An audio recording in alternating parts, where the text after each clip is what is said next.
લખતર ખાતે આવેલ શ્રી વિજય ઓઝા એજ્યુકેશન કેમ્પસના પટાંગણમાં આજે શ્રી વિજય ઓઝા ટ્રસ્ટના સ્થાપક સ્વર્ગવાસી શ્રી વ્રજરાજ જે ઓઝાના 100 વર્ષ પૂર્ણ થતા જન્મ શતાબ્દી મહોત્સવ ઉજવાયો।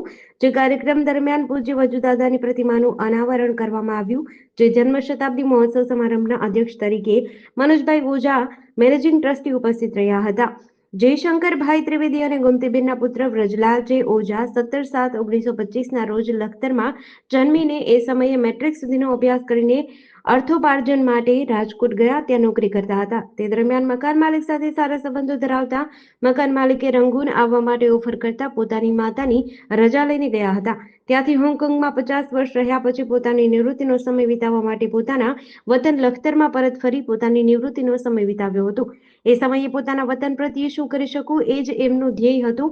ગામની અંદર સિનિયર સિટીઝન માટે ટીવી મૂકીને સમૂહ કથાનું આયોજન, ભૂકંપ બાદ લખતર ગ્રામ પંચાયત બિલ્ડિંગ, ગામમાં શાળા માટે બિલ્ડિંગ, પાણીનું પરબ, પાંજરાપોળમાં દાન, વર્ષો પહેલા લખતર મોક્ષધામ માટે એ સમયે સરકારના મંત્રી I.K. જાડેજાના પ્રયાસો થકી 1100 જેટલા વૃક્ષારોપણ કરી તેને ઉછેરવા, વૃક્ષોને પાણી પીવડાવવાની જવાબદારી પૂરી પાડીને લખતર મોક્ષધામને હરિયાળું બનાવ્યું। જ્યારે વર્ષો પહેલા બીમારીમાં અંતરિયાળ ગામોની અંદર લોકોની પરેશાની જોઈને એક ડોક્ટર સાથે ગાડીમાં દવા લઈને હરતું ફરતું દવાખાનું ચાલુ કરેલ, અનેક સેવા કાર્યો અંદર તેમણે યોગદાન આપ્યું હતું।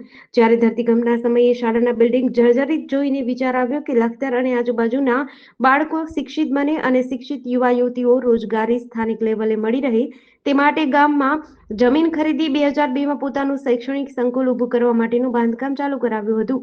જે 2004માં B.Ed PTC સેલ્ફ ફાઇનાન્સ કોલેજની મંજૂરી મળતા તેની કાર્યવાહી કરવામાં આવતા 2005માં શ્રીમતી A.V. ઓઝા PTC કોલેજની શરૂઆત કરવામાં આવી। તેમજ 2006માં B.Ed કોલેજ દીકરા દીકરીઓ માટે ચાલુ કરાઈ। દાદાનું સપનું હતું કે શાળા અને કોલેજ પણ શરૂ કરવામાં આવે। જ્યારે 2012માં દાદાના અવસાન બાદ ભાવગુરુ વિદ્યાલય તેમજ કોમર્સ કોલેજનો પ્રારંભ થયો હતો। હાલ શૈક્ષણિક સંકુલ, બાલ મંદિરથી લઈને B.Ed PTC કોલેજ સુધીનું શિક્ષણ એક જ કેમ્પસમાં ઉપલબ્ધ છે। આજરોજ પૂજ્ય વજુદાદાના 100 વર્ષ પૂર્ણ થયા છે। દાદાનું સપનું પણ પૂરું થયું છે અને આ એજ્યુકેશન કેમ્પસને 20 વર્ષ પૂર્ણ થતા કેમ્પસ દાદાના વતન પ્રત્યેની નિશાની બની છે।